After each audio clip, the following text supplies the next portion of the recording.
Hello. This is McKenna Palmer, and this is my lab 13 for my computer security class. I have made a cipher. It's using the Columnar transposition cipher with some 64-bit encoding. I thought that doing more than one would be the best way to get a stronger encryption. And so it should first, here, let me drag this down so you can see it better. I thought that if we first encrypted the plain text with a 64-byte encoding, and then we would put it into this matrix that assembles it into columns for the columnar transposition.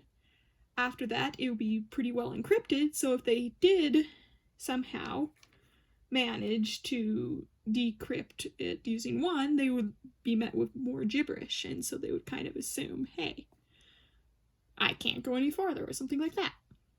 Regardless, why don't we test this out to make sure it works?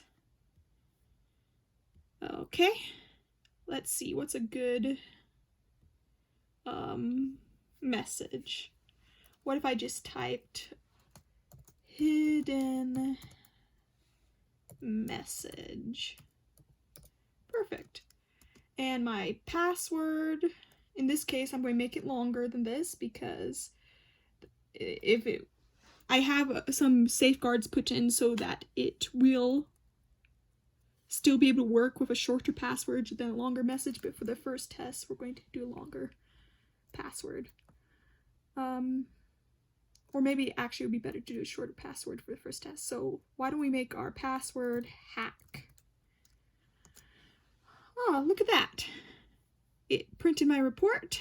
I've got my title, my citation. Here's our hidden message. Here's what encrypted, and here's it decrypted.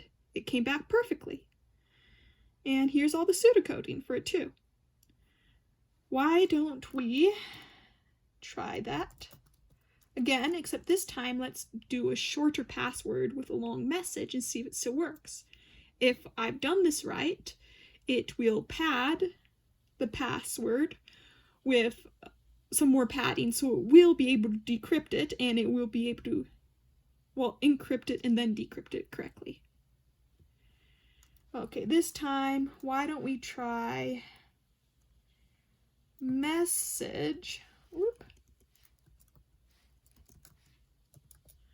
and our password, something short. Let's just do C. Look at that. Same report. It's still encrypting our message even though we had a short password. It works great.